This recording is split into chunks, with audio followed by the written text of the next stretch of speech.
Good morning students.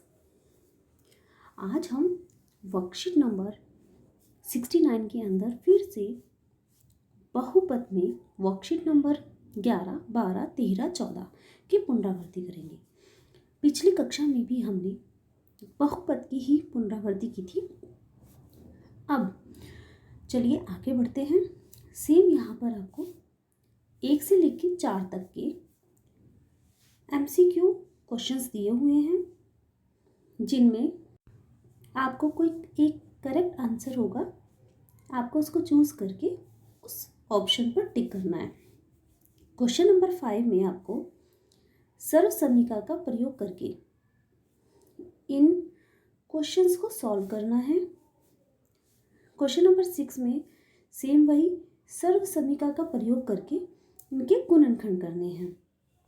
Question number 7 में आपको एक आयत दिया हुआ है ना, जिसका क्षेत्रफल दिया है, उसकी लंबाई और चौड़ाई के लिए आपको संभव व्यंजक ज्ञात करने हैं।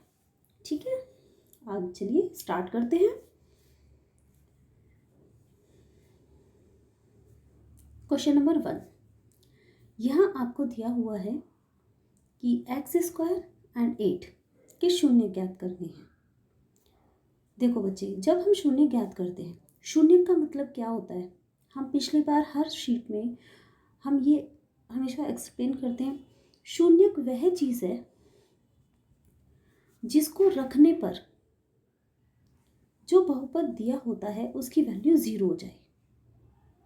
ठीक है, यानी कि जो आपका x² - 8 है वो किसके इक्वल हो जाएगा, वो 0 के इक्वल हो जाएगा। कब? जब आप x की कोई ऐसी वैल्यू हो, इस x के मान को ही हम शून्य कहते हैं, क्योंकि जो भी x का मान होगा उसे रखने पर ये पूरा बहुपद 0 के इक्वल हो जाएगा। ठीक है, तो जब भी हम शून्य ज्ञात करते हैं तो हम दिए हुए बहुपद को पहले ही मान के चलते, क्योंकि जो आएगा वो शून्य का आएगा, इसीलिए बहुपद कैसा होगा, शून्य होगा। तो इस बहुपद को हम शून्य मानकर चलते हैं। स्टेप 1, तो x² - 8 को हम मानकर चलेंगे कि 0 है। अब इसको सॉल्व करते हैं। अब इसके शून्य कितने होंगे बच्चों? शून्य हमेशा ये बताया जाता है कि जितनी उसकी घात होती है ना, जितनी उसकी डिग्री होती है उतने ही उसके शून्य होते हैं। तो यहाँ पर इसकी जो घात है, इस बहुपद की घात है 2, तो इसके शून्य भी कितने होंगे, 2। ठीक है, अब तो x = जब -8 आपका राइट साइड आएगा तो वो 8 हो जाएगा। तो x² = 8।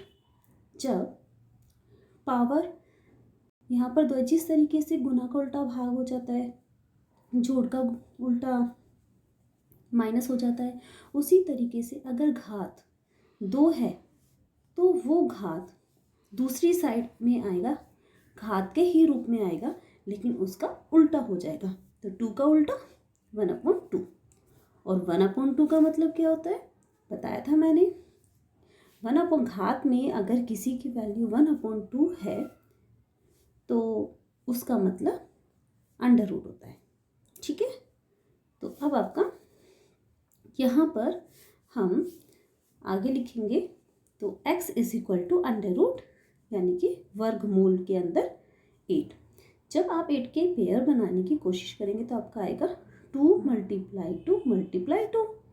तो x = क्या आया बच्चे, देखो यहाँ पे इस 2 का तो पेयर बन के बाहर निकल गया, एक अकेला 2 रह गया, ये अंदर ही रह जाएगा।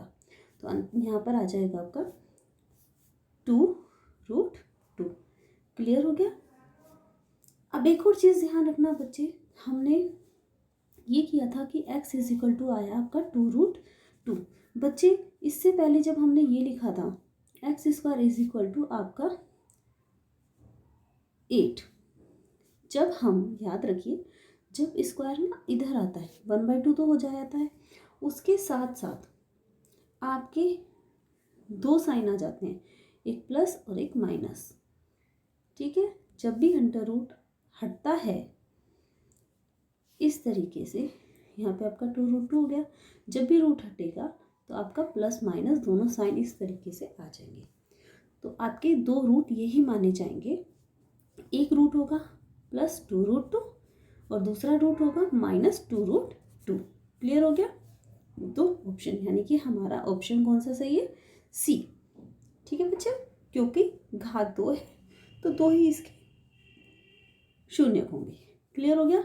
चलिए आगे चलते हैं। क्वेश्चन नंबर 2, यदि x + 2 और ब्रैकेट x - 5 ये हमारा x² + a + b x + a है, तो हमें a + b की वैल्यू निकालनी है। अब a + b की वैल्यू कैसे निकालें बच्चों? देखिए बच्चों, जब आपको इस तरीके से दिया हुआ है तो हम क्या कर सकते हैं, हम इसको ओपन कर लेते हैं। ठीक है, फिर हम दोनों पक्षों में कंपेयर कर लेंगे, क्योंकि इधर भी आपका x है और इधर भी x है, दोनों साइड में आपका x है। तो अब हम इसको ना मल्टीप्लाई कर लेते हैं, जैसे आपका x + 2 और x - 5 और इक्वल में आपका इसी तरीके से रखना x² + a + b x + a × b। Clear है? अब मल्टीप्लाई करते हैं। मैंने हमेशा बताया है, जब भी आपके एक ब्रैकेट की मल्टीप्लाई दूसरे ब्रैकेट में होगी तो हर एक मेंबर जो ब्रैकेट के अंदर है, जो संख्या या अंक ब्रैकेट के अंदर है, उसे मेंबर मानकर चलेंगे। और वो जो मेंबर है वो दूसरे घर के, ये दूसरा घर हो गया, ये वाला ब्रैकेट वाला दूसरा घर हो गया, पहला दूसरा घर हो गया। तो इसका ब्रैकेट का एक मेंबर दूसरे हर मेंबर के साथ मिलेगा किस रूप में? गुना के रूप में। तो यहाँ पर हम कह सकते हैं कि आपका x की मल्टीप्लाई एक तो होगा x - 5, फिर इसमें आपका क्या है? +2, फिर +2 की मल्टीप्लाई किस में होगी? x - 5 में। और इक्वल में जो आपका ये जो मैंने ब्लू कलर से सर्कल किया है वो साथ में चलता रहेगा, वहाँ आप लिखते रहना, यहाँ स्पेस नहीं है। तो अब आगे देखिए, जब x की मल्टीप्लाई इसमें की है तो क्या है? x² माइनस, फिर आपका -5x, फिर +2x -10। क्लियर हो गया? अब देखिए, ये x² है, इसकी पावर 2 है, लेकिन इसकी पावर 1 है, ये इसके साथ ऐड नहीं होगा, सब्ट्रैक्ट नहीं होगा। सेम घात वाले ऐड होते हैं, सेम घात वाले ही माइनस होते हैं, ये हमेशा ध्यान रखना। बच्चे बहुत गड़बड़ कर देते हैं। तो x² ऐसा ही रहेगा माइनस, ये देखो, ये भी x की पावर 1 है, ये भी x की पावर 1 है, एक आपका प्लस का है और एक माइनस का, दोनों के अलग अलग साइन है, तो दोनों की नहीं बनेगी, तो हम उन दोनों को माइनस कर देंगे। और साइन किसका है? जो पावरफुल होगा। पावरफुल कौन है यहाँ पर? पावरफुल है माइनस, क्योंकि माइनस बड़ा है, तो माइनस का साइन आएगा। और 5 में से 2 गए, आ गया 3x। ठीक है, इसके बाद आपका -10, ये चीज़ आ गई। अब आगे देखिए आप, यहाँ पर आपका जो दूसरा एक और तरीका है, हम यहाँ पर ये भी लिख सकते हैं कि जो आपका x² है विद कंपेयर, जो यहाँ पर देखिए, मैं इसको आगे लिखती हूँ। अब अगर हम कंपेयर करें, यहाँ से कंपेयर करें x² से, तो x² कैंसिल हो जाएगा। जो आपका a + bx है वो किसके बराबर होगा? वो बराबर होगा -3x के। यानी कि इस तरीके से लिखेंगे, a + b बराबर होगा -3x। सॉरी, x तो कट हो गया क्योंकि यहाँ x था, तो x कैंसिल, तो a + b किसके बराबर हुआ? -3 के। फर्स्ट इक्वेशन याद रखना, a + b = -3। ओके, और जो -10 है वो किसके बराबर होगा? इसको मैं थोड़ा यहाँ रफ कर देती हूँ। जो आपका a × b है वो -10 के इक्वल है। क्लियर हो गया? यहाँ पर देखो, a × b।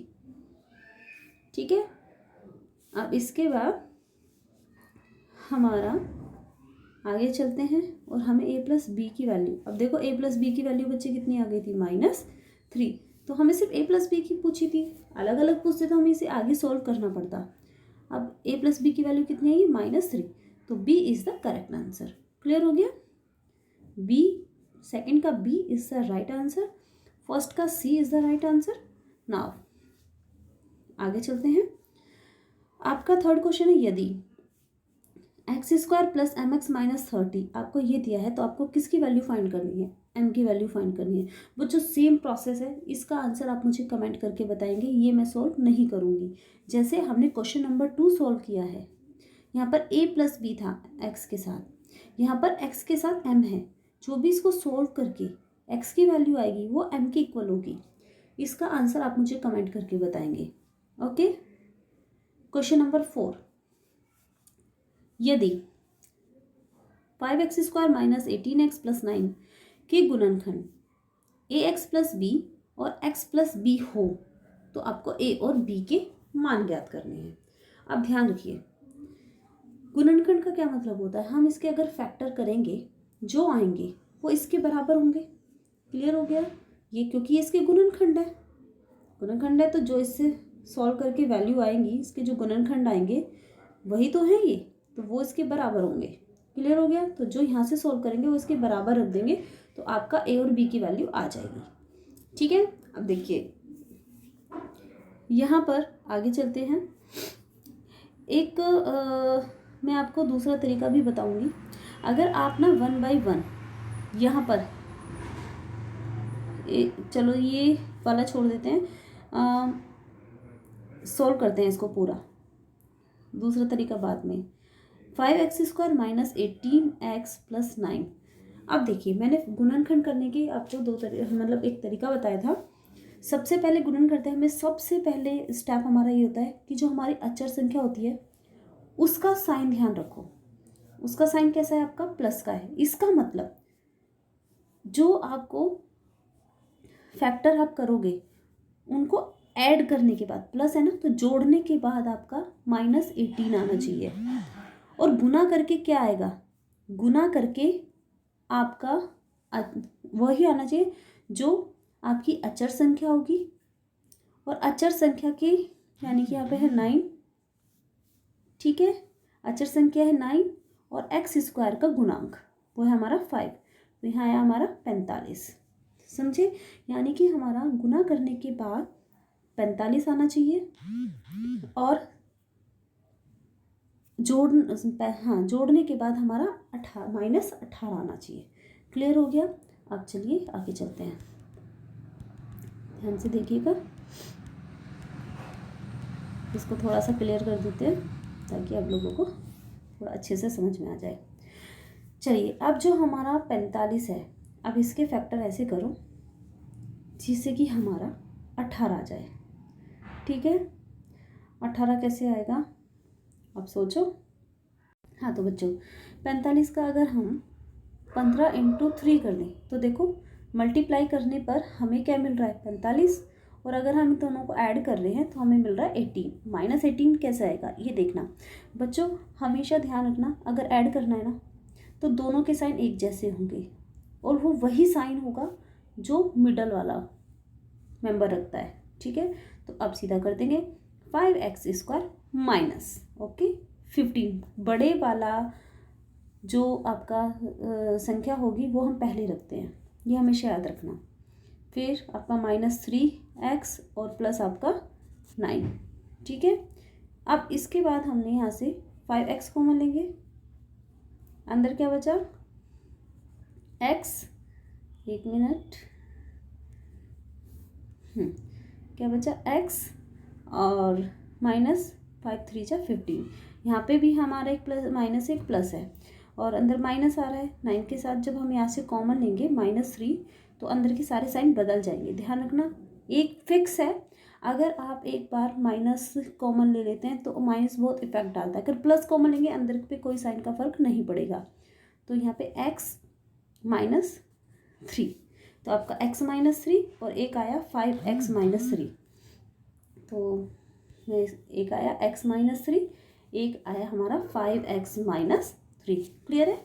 अब इसको देखो, जो हमारा ax प्लस बी है वो किसके इक्वल है, ध्यान से देखो, यहाँ पे दिया हुआ है ना ax प्लस बी और x प्लस बी, यही है ना, तो हमें a और b की वैल्यू निकालनी है।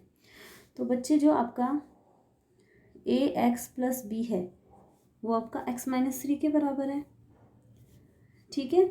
और आपका जो x प्लस बी है वो किसके बराबर है, वो आपका यहाँ पर थोड़ा सा, एक मिनट इसको चेंज करते हैं क्योंकि ए एक्स के साथ यहाँ पे एक कॉफिशिएंट दिया हुआ है, तो हम ए एक्स प्लस बी को यहाँ पे हम ले लेते हैं, अलग लिखते हैं इसको, रुको क्या था, सॉरी x माइनस 3 था, है ना। तो आपका x प्लस बी बराबर हुआ x माइनस 3, ठीक है। तो देखो